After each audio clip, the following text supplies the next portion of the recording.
Welcome to Smart Franchising with FranSmart. I'm Dan Rowe, and I've masterminded the ascent of local favorites to global dominators. This isn't your usual get-to-know-you chat. We're diving deep. We're revealing the raw truths about franchise wealth building. With over 30 years in the trenches, I'm spilling it all. If you have an appetite for unfiltered tales and the hidden blueprints of franchise prosperity, buckle up. We're diving in.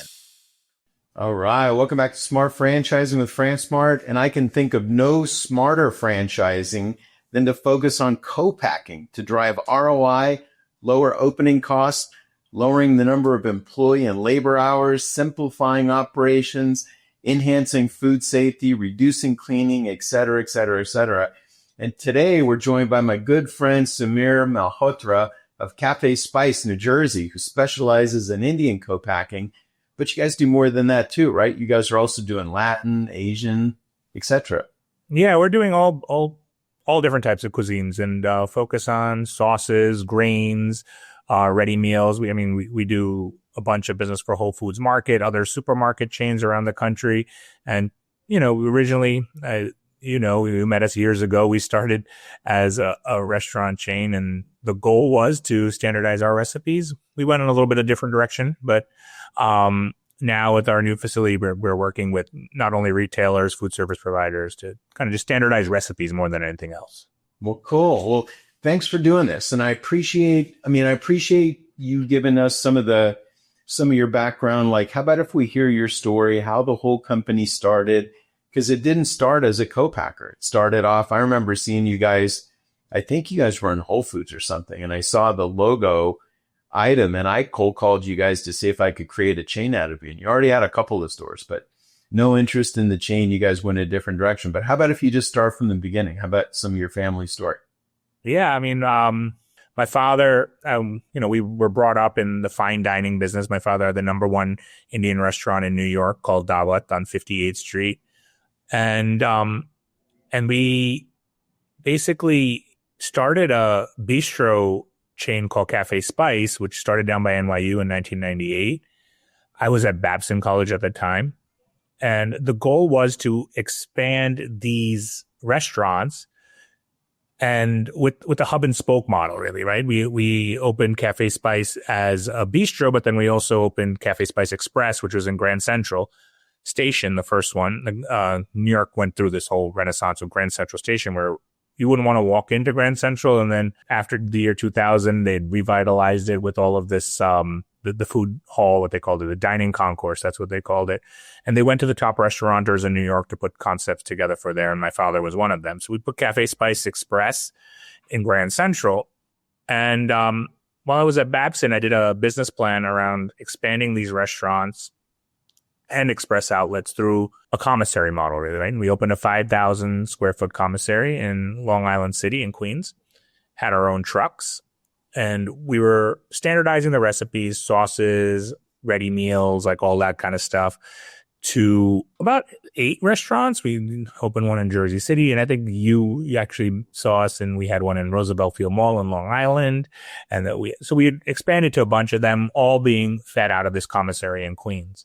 Oh, but without a commissary, explain to people how complicated Indian food is to make. Indian food is the reason this worked is Indian food, making it from scratch is not easy. First of all, you need to grind your spices, a lot of sourcing of different spices, the timing of how long they're cooked and things like that.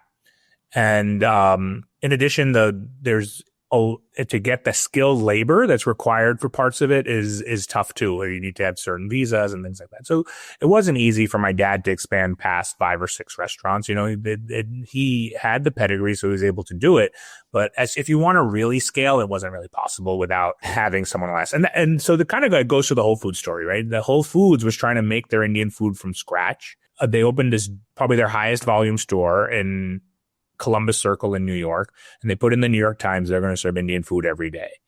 Now, that's something we've seen in the UK where Indian food is selling in supermarkets, but wasn't something we had seen here. And this was 2002. My father and I walked into the store, saw that they're struggling, right? It's lunchtime in New York City and a new store. They're not able to do it. Trying to make it from scratch, using all those spices, using all those sauces, and not having the skilled labor that I spoke about earlier. So within minutes, we said, we have a location in Grand Central. We have a commissary that makes all of our products there. And within the next day, they were over looking at our facility. And then 2 days later, they were buying all their Indian food for us from that one store. And now we supply the Indian food to all their stores nationwide. It's pretty cool, but that's where it is, right? The skilled labor is not there.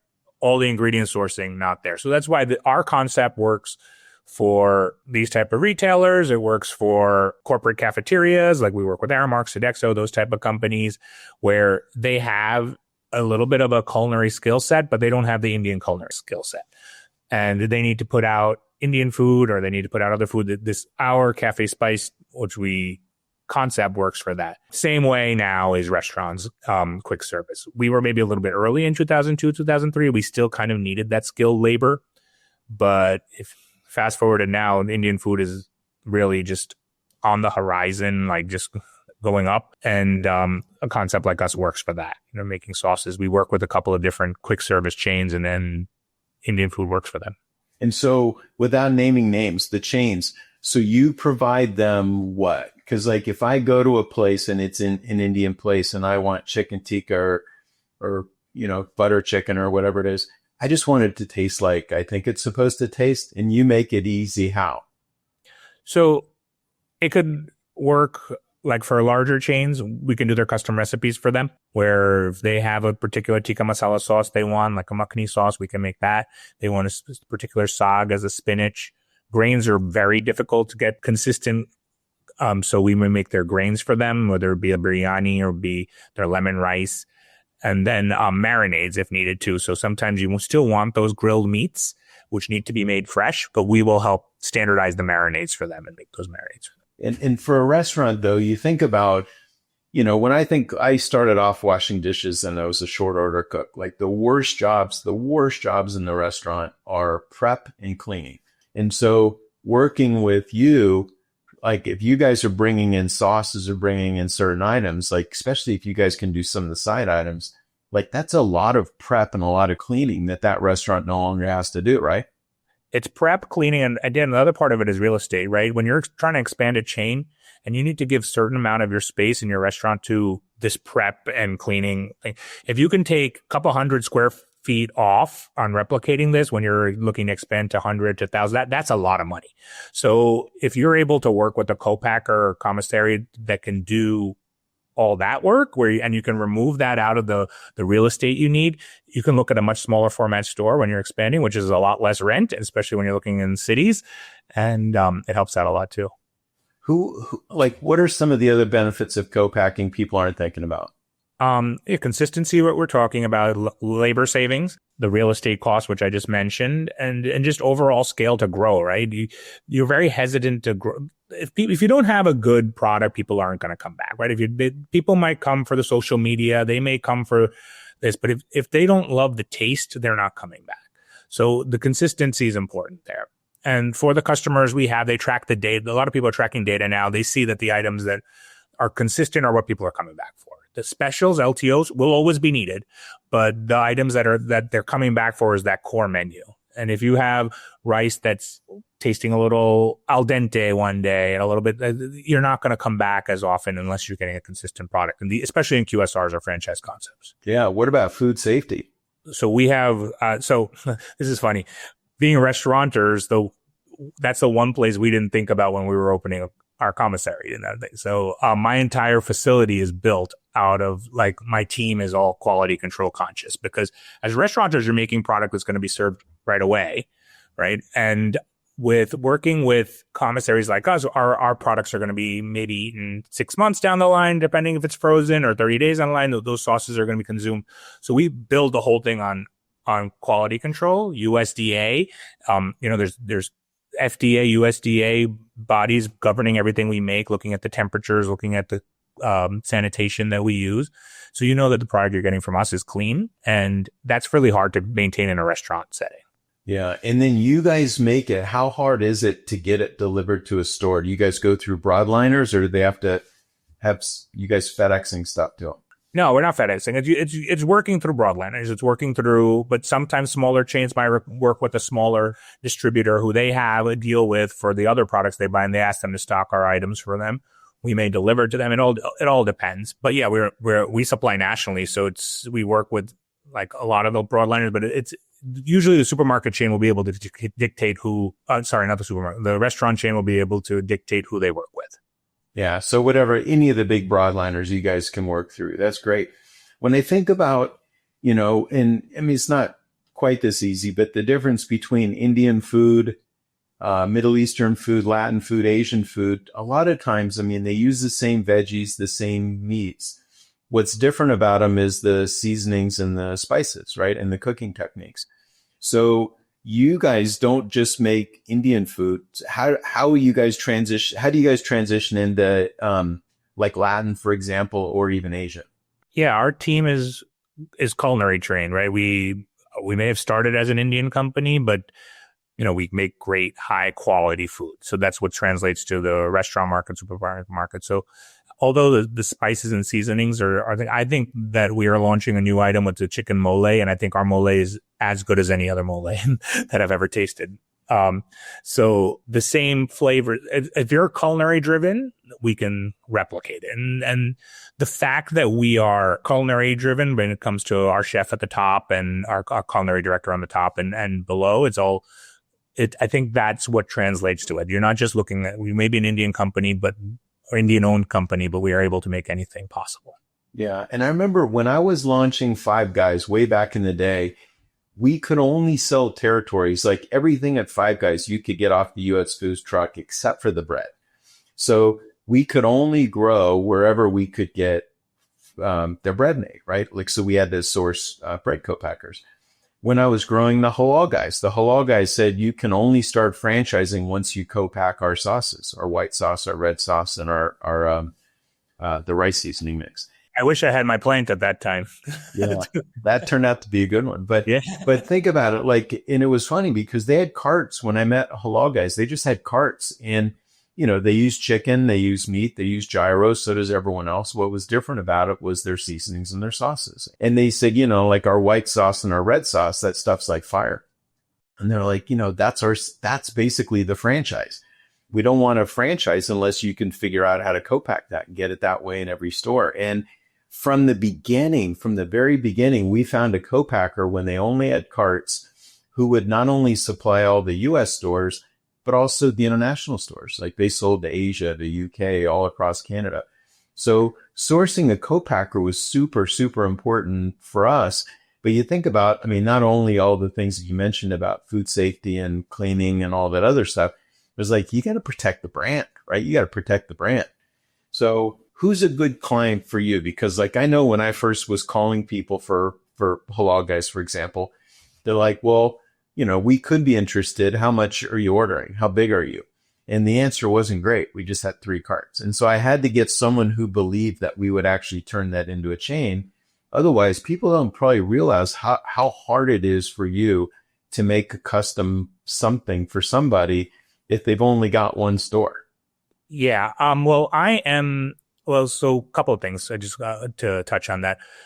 What size would make? So we have 2 facilities. That's why we had a previous facility and then a new one, which is much larger batch. So, and we're very entrepreneurial. So we're willing to work with the smaller chain as they get ready for the larger. So kind of like what you said, like I want to find the next kava that I'm producing for. And how do I find that?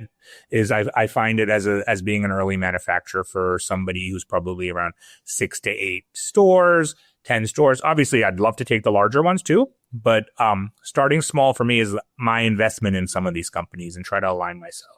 Yeah, because it's hard. Like after they've already got another co-packer, for them to, especially if they're growing fast, they're not going to unplug who they're already working with to plug in someone new. And that's why the 2 facilities make sense for me, smaller batch to larger batch. I can work with the smaller chains, and that's kind of like I said, kind of like investing them at an early stage, right? The other thing I just wanted to touch on, just on what you said earlier, is like there's a large retail chain, one of the larger ones in the world. I make all their buffalo sauce too. So they make buffalo wings. They wanted a particular buffalo wing sauce that didn't have butter in it. They wanted so that they could use it for vegan and traditional purposes. And so we make all of that too. So that also shows you that outside of Indian, we can do pretty much anything. And then I've got your website open right now, but you guys do entrees and sauces and sides, but why don't just in your own words, like what are the sweet spots of things that you guys make for people? Yeah, sauces, entree sides, marinades, the grains, vegetable sides. Yeah, the challenges we have, but we can always, like I said, we have 2 facilities, and we are mostly hot fill. So what's happening now? Soups are becoming, it's soup season now, and soups are people are looking for more than just traditional soups, and we're able to do those ethnic, those a little bit more intricate culinary driven soups. So yeah, soups, sauces, grains, stews. Like if they want the meat already cooked, some chains want to add the meat themselves because they have contracts and things like that. But if they want the meat already in it, we can do it as well. Yeah. And then something people got to think about, because emerging franchisors are going to be listening to this. You absolutely want to tap into co-packers everywhere you can, then it makes sense. One thing I'd warn you about is a co-packer has to want to work with you, right? Like you just said, hey, we'll take on a brand if we believe it's going to be the next big thing.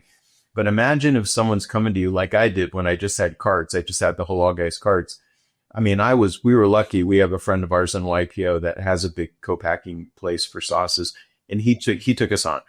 And he took us on, but he warned me. He says, I'll take you guys on and I'll be your most reliable resource. It'll be a whole platform. I can take you all over the world. He goes, don't haggle on price, because I'm not going to make any money on you from 1 store or 2 stores. I'm not going to really make money on you until you get a little bit bigger. And I remember having to take that back to the Halal Guys and saying, hey, if you looked at maybe the price per ounce, yeah, it's going to be a little bit more than making it from scratch. But the point is, we're not making it now. We're not making it. We're not cleaning it. We're not transporting it. We used to make it in white buckets and put it in a white van that may or may not have been refrigerated and sent them around to the carts. And then all of a sudden, everything's being professionally grade. And we quickly became a very profitable client for him. But in the beginning, his advice was good advice. It's like, he's like, I'll invest in doing this with you, but don't make me regret it. Right. And so like maybe in your own way, like at some point, someone's going to grind on you too much. There's just not enough juice in the fruit to squeeze. You know what I mean? There's not enough juice. Yeah. And that's a conversation we have a lot in our validation process. There's a certain amount we can give it to gut that I think this guy's going to grow. But at the end of the day, they need to realize that you are going to pay more. You are going to pay more than what you can make it for in your store. But then how else can you scale, right? I mean, all those intangibles we spoke about earlier in the conversation, the real estate, the labor, the X amount of suppliers for all those X amount of ingredients, what goes bad, what you're throwing in the garbage, like all that is very controllable working with a co-packer. And that is like, it's the easiest way to get from 3 to 10 to 100 to more, right? And as you get from that 3 to 10 to 100, that's when you can look at, okay, I'm bringing you X amount of volume. Now we can negotiate on price. And that's how it works, right? I mean, that's how it works with anybody, right? Because now I'm, as a packer, used to that volume, and I'm not going to want to give it up. Maybe I'll give a couple cents for my profit for all of these things because I can justify it based on the volume. Yeah. But like who shouldn't be a co-packing client? Who are, give me an example of some conversations that you have that you might actually want them, but at the end of the day, you're like, this guy's too much work. Yeah, we've had a lot of those, right? If they're too detailed on those prices, you don't, you learn early that they're not looking at the bigger picture. They need to be looking at the bigger picture.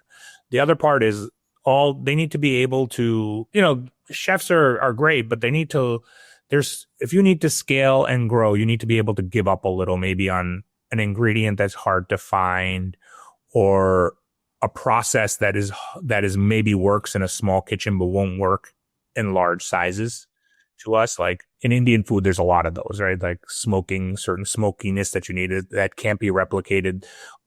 And the other thing is there's ingredients that you can use and can't use. Like, oh, we need to use X oil or X this. And we can compromise in certain places, but in order to really scale, you need to be able to give a little too, because at the end of the day, consistency is what you're looking for. And you're not. And that was the challenge when we had our own restaurants, is that our partners we still needed to have the chef in order at that time in the early 2000s. And if that wasn't really practical to have a chef and have a commissary, because you're paying double, and we couldn't get past that. And that's why now if I was to bring chains back, you'd have to be a much more, you and I have talked about this many times, a much more standardized menu and things like that we can use the sauces. Now, even with Indian, I tell the folks who are with Indian, if you could buy a few things that are stock that we already make, that makes it that much easier. For example, samosas are an appetizer. It's handmade. We actually import them and we bring in tons of containers of them because we supply them to retailers. Use our samosa rather than wanting your own custom samosa because it's just not going to happen. Like, same thing with naan bread. We bring our naan from India. It's made in a tandoor. We bring it container load again. And if those things work, don't try to make your own naan bread. Use the one we already have, like those type of things. Because there's not going to be that much of a difference. So it's not worth changing for lower volume. I haven't had your naan bread. I love naan bread, like hot naan bread, soaking up sauce. Like that's good stuff. My father, being in the restaurant business for so long, saw what's available in the market and in supermarkets for naan.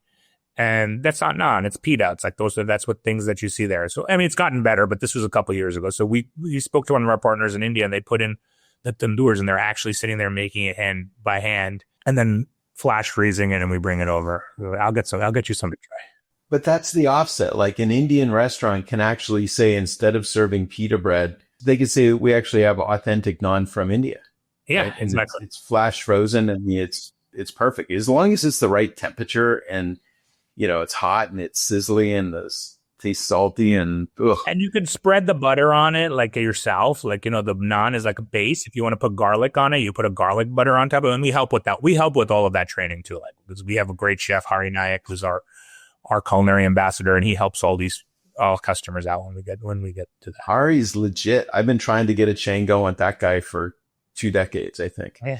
Maybe if my father had his way, we'd be back in the restaurant business, but I need a good operator.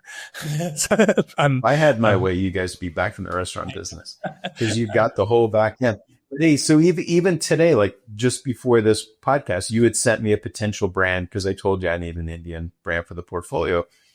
And I looked at the menu and I'm like, holy cow, that's a big menu. How hard is that going to be to execute? And you're like, no problem. We can co-pack and outsource and tighten a lot of that stuff up. Like that's how your brain works, which is so chain friendly. And the other part is importing from India. Like there's certain of those the vegetarian, some of those things can be imported and things like that. So like those, and we have the supply chain in place, where we have the supply chain for importing in place. So like there's certain things that can be done using authentic ingredients from overseas. I mean, you see it with every other, they're using tomatoes from Italy and Italy. So there's definitely things that can be done using imported ingredients. So a little bit of import, a little bit of us doing things here, value add, and then simplifying it for execution on the store end. Yeah. And then here we are, December 1 of 2025. Like this will probably air in a month or so. But if you how are tariffs, because you say importing from India, like how are tariffs affecting food costs right now? They're affecting us in a big way because India has been hit pretty hard with the tariffs. Luckily, we've been able to absorb some, the supplier absorbs some, the retailer absorbs some, so we're able to mix it across there. Rice has been a big challenge for us. Basmati rice is something we need for our cuisine and in Indian cuisine.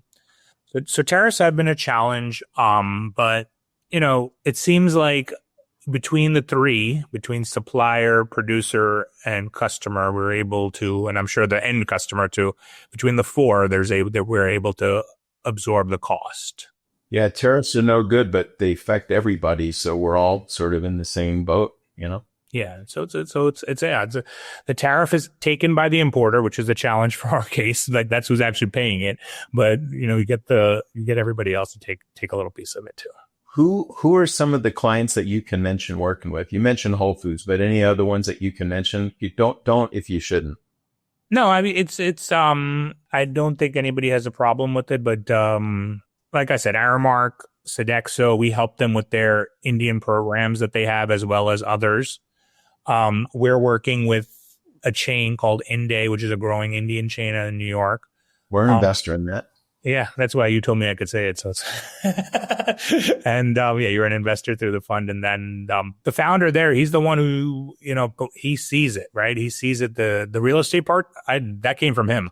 He's a real estate guy and he saw that. Yeah, I remember early on when I first met him, he just had one location and he was so staunch about making everything from scratch. And so, it's like you can't expand that way. It's not scalable doing every single. I mean, he has a great menu, but it's like you just can't. You can't have hundreds and hundreds of those things where we're making everything from scratch. Yeah, so that's what we were talking about earlier. The bases, if you can get the basics done, and then you focus on all that tricked out menu stuff you were talking about, and you focus on those. You want this X burger and the stuff that you can make, but keep the stuff we make easier. The tikka masala sauce, the naan, the samosas, those type of things. Hey, if you were starting a concept, what questions would you ask a co-packer for you? Obviously, minimum order quantities. That's the one we get first. And it's hard, right? It's hard for us to even give a minimum order quantity because, but as we get bigger, we're getting closer and closer. That minimum order quantities is where we really need to narrow it down. What are the expectations? What are you willing to contract if you have to contract something? How many unique ingredients do you use? So as a co-packer, what we've come down to make it easier is that we give you our pantry, right? This is what we have available to us. Anything in addition, you don't have to give us a guarantee that you're going to use whatever we have to bring in. So that makes it that much easier now when we're working with a client, is that we give them our pantry items. So then they know that we're not on the hook for anything as long as we use these ingredients. What are some other things that you'd ask a co-packer? Price points, right? What is your average price points when it comes to certain things? If you have something that's already in the portfolio, so that you can do your menu, you can do your calculation on whether it's worth it or not. So usually when someone comes to it, we'll have something similar. Like if somebody wants a tomatillo sauce, we know how much a mint chutney costs us to make, something like that. And we can tell them that it's something similar there. So are there items that are like-minded that we can, and what's the broad price range in there? Yeah. And then back on the distributors, I mean, it'd be one thing if I talked you into making 50 different custom items for me. Good luck getting the broadcasters to the broadline suppliers to stock all that. They don't want to stock 500 things that you're only going to use one a week of, right? Yeah, so far we've had more success, I guess, at the scale that we're at. The range will hope as we get bigger. I know we're going to have to deal with more broadliners, but the regional distributors are easier to deal with for sure. I mean, they're more focused, they're more nimble and things like that. But as the Aramarks and Sodexos, they're always pushing, and those broadliners are looking for turns more than anything else. Yeah. Where does the average person find co-packers? Where do you even start to try to find a list of co-packers to talk to? You know what? It's actually not that easy. Trade shows are great. And we, since we're more focused on the retail market, there's the PLMA, but I think the restaurant show has some great co-packers when you walk around. I've never done it, but maybe it's something I should do. I know you're the head of the restaurant association, right? So do you see a lot of co-packers there when you go to that show? Any online resources? Have you ever heard of Keychain? Oh yeah. I use Keychain, but again, I have it as a retail mind. We are a packer, and I think they are looking at focusing on co-packers as well. They're good friends of mine, also YPOers. Oh, nice.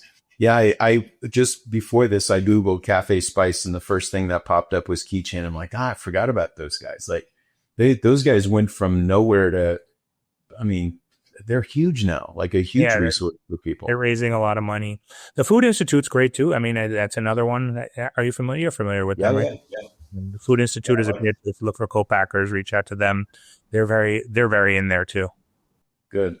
Well, hey, you've been great. We launched so many chains, and every single one of them relied on co-packers to make our important items. Even Qdoba, we made we made everything from scratch in the very first location, and it didn't start scaling until we didn't make everything from scratch.